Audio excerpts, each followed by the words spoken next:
Dr. Mukul Sangma Nongïalam ke Liang Pyrshah, ulo ang baka jingsangeh ti dewïong Beaiñ ke jylla, kan kut, satang ynda ki paidbah ki sangeh hynrei ban up yakani ke Sorkar tekan kun.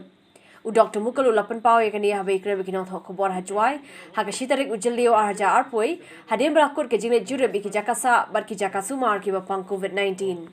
If the government of the day choose to allow these illegalities to happen, who can stop it? Only when people decide to stop it, only then it will stop. I hope the people of the state will decide once for all to stop this. Haba kinong thok khobor ki lakali ke jingsangeh jung halor ke jingsakut ki sangut kinong ti dewïong ha East Jingtih Hills. Umentri rangba baminchua jong ke jylla ulong banadu ki Nongïalam ki bahakli jo ke Sorkar ki adon bentalang ha ki kam Beaiñ kumno ki kam ti dewïong Beaiñ ken kut. Illegalities of this scale cannot happen without the patronage of the people who are in authority.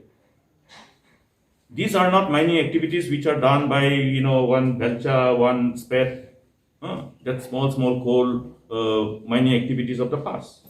These are being done with uses of heavy machineries.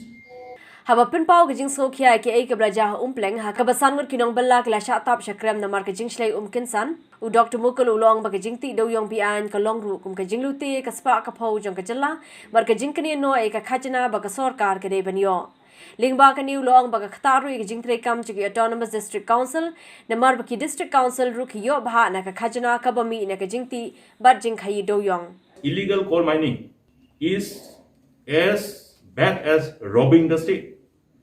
All these illegally coal mine, where are they going? How are they going? So the precious resources, the revenue which would have accrued to the government exchequer is not coming. Out of that revenue which is accrued to the government exchequer through realization of royalty and GST, the royalty share comes to district council. What is happening to the district councils?